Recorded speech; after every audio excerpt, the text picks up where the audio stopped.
What is up, Arrow fans? I'm Tommy from Z&D Comics, and welcome to my review of the premiere of Season 3 of Arrow. So I'm going to start out with my non-spoiler review, so if you didn't see the episode, you are okay to watch it until I get into my spoiler review, which will just be in a few minutes. So I give this episode a 7.5 out of 10, mostly because I thought the relationship between Felicity and Oliver was kind of pointless.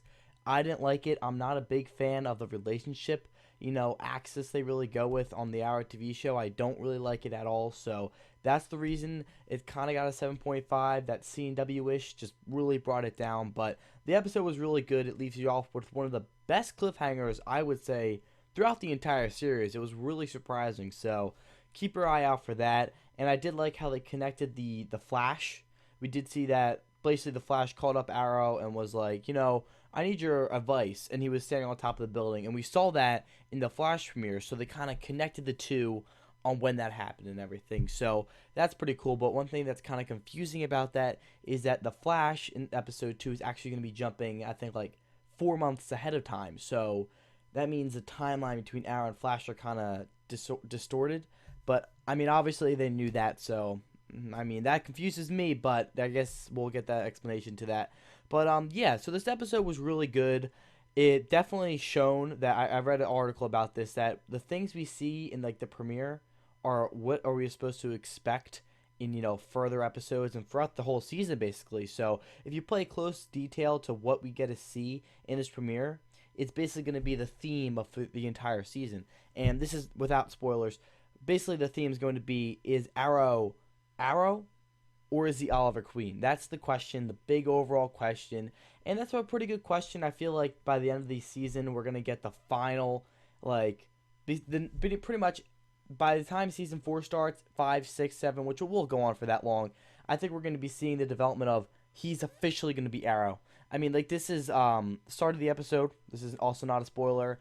The recommended act, the act of basically having no heroes in the city was lifted. So basically, all the police and pretty much everyone in the city respects Arrow now. So that's a big jump. And my guess is by the end of the season, we're going to be getting a lot of changes that are going to be making this more of a comic book TV show, such as the idea that Star City is going to get changed. We're not going to have Starling City. We're going to have Star City. We're going to probably see Arrow as officially Arrow, may even get that change from Arrow to Green Arrow, which I would love because I hate the name Arrow. I don't like it. I want it to be called Green Arrow. So, the name of the title of the show is not going to change, but you never know, like, the actual show, like, they could start calling him Green Arrow. So that's pretty much going to end my non-spoiler review.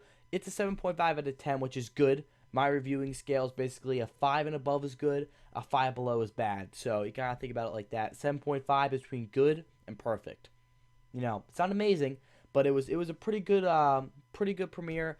Ending of the episode was really good, though. I really liked that. So now I'm going to get into my non-spoiler review, and I'm going to start out by explaining what happened at the end of the episode, because that's literally in my head right now. I got to get it out with. So if you haven't seen the episode, leave now and come back to this part of my review. Okay, now that those guys are gone, I don't know why the hell they watched this. I mean, come on, seriously. You got to watch the episode. But anyway, let's get on to the review. Basically, we saw at the end of the episode that Sarah literally died. Like, what?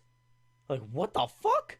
Like, literally, that's the biggest what the fuck moment we have ever gotten Arrow. I mean, like, that never happens. Something like that never happens. And I reminded myself that after I saw that, like, literally the second that happened, I was like, well, they did mention that the premiere of this season is sort of going to be like a ending of a season. So, I mean, if I had that in my head in the beginning of the episode, I probably would have suspected this. But I did not. I forgot about it. So that is kind of like what would happen at the end of a season. Sarah literally got shot. Boom, boom, boom. 3 arrows fell off a building. And, of course, Laurel literally just saw her fly off that building and die. So Laurel's like, oh, my God. My sister's dead. Holy shit. Wow, that's crazy. And, I mean, really, we don't know who she got shot by. And, of course, whoever killed her had some sort of motive to kill her. So, my guess is it's Komodo, because we saw the preview for the next episode, and we did see our first look at Komodo. I think it was Komodo. We get, like, short glimpses of people. So, my guess it was Komodo who killed her, but you can give your guess down below. And, of course, if Komodo killed her, we do know that Komodo's whole story is a really family storyline. Like, in the comics, he's, like, connected to the Oliver Queen family and everything like that. So, a reason to kill Sarah would definitely give that purpose, and everything like that. It would give an overall villain feel like it. So I feel like Komodo's going to be like the first villain we're going to get. Then Ra's al Ghul will be the second. But this main villain was actually Count Vertigo. So we've seen Count Vertigo. It's like a third time, I think. And basically, what they gave this character is that Count Vertigo is a villain who you can't take away, you can't kill. He kind of like the Joker. I mean, the Joker has people to follow him, and so does Count Vertigo. So the Count Vertigo idea of Count Vertigo is never going to end. So eventually, we're going to be seeing more and more Count Vertigos in the Arrow, series, and I really like that. It was pretty cool. This one was a lot better. He actually had really good fighting skills. He had a gangster type accent to him, and basically was just like, I feel like killing Arrow. Here, look, RPGs.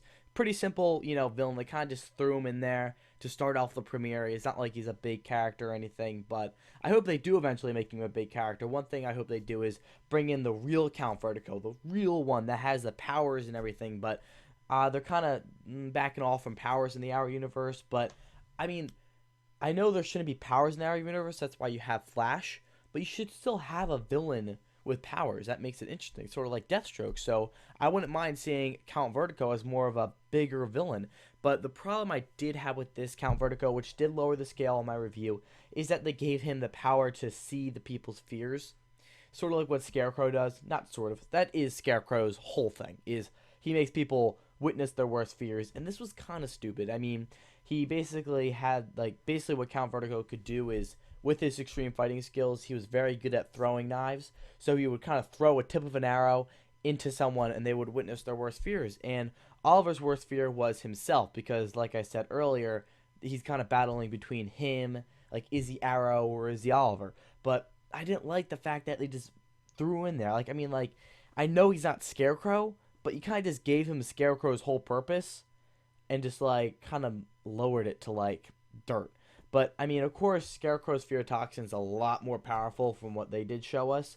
And, of course, it's not like they ripped off Scarecrow. They kind of just gave us a little bit of that. So, I'm not too pissed off about that, but I'd rather they just went with something like Count Vertigo would go with, like mind controlling or something. I don't know why they had to give us that, but I think the reason they gave us that is to, like I said, build up to the whole question of the series or the season is is he Oliver or is he Arrow? So to answer that question, I hope he becomes Arrow. I mean, I'm sick of this Oliver thing. I mean, this season's gonna be good, but I don't like the theme of the season. I disagree with is he Arrow or is he Oliver? I don't like that, but I'm happy because one last thing to talk about is, what I'm trying to say is I feel like we're getting more of a comic book TV show.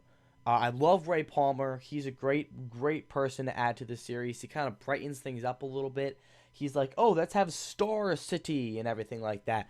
And eventually, obviously, it's going to change to Star City. We do realize that Laura Lance is eventually going to become Black Canary. I think that's going to happen at the end of this season. So we're going to have, the real Black Canary, the real name of the city. We have, Arrow, which could possibly get changed to Green Arrow. We do have Arsenal, so things are becoming more satisfied, and that's how I feel like it. So basically, if you didn't know what's going on with Laura, she did just witness Sarah die, so I think that's going to be the motivation for her to become the new Black Canary. So of course she's going to get changed by, I think it's Black Cat, or is it something like that. And basically we did see that there was a fighting arena that was trying to get blown up by Count Vertigo, and that is where we're going to be seeing the training of Laurel. So I'm excited for that. I can't wait to see her become Black Canary, and I really hope they give her sonic voice.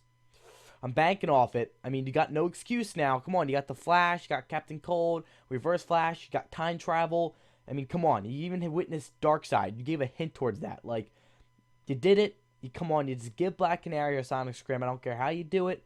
Scratch that. I do care how you do it. Just do it well and make sure it makes sense, So I'm really excited for that, Laurel, and everything like that. So this episode deserves a 7.5 out of 10. I'm excited for the rest of the series. It's going to be a great series. Now, I want to hear your review in the comment section down below. What did you think of today's episode, and who do you think killed Sarah? I think it's Komodo, but what are your thoughts down below? Anyway, thank you for watching. Comment, like, and subscribe. Don't forget this video to 100 likes to witness my other reviews. I also review Gotham, Flash, Constantine, Walking Dead, and I will be reviewing other TV shows such as the Breaking Bad spinoff, the Walking Dead spinoff, and Game of Thrones. Thank you guys for watching. I'm Tommy from ZD Comics, and you have a great day. Ready, aim, fire.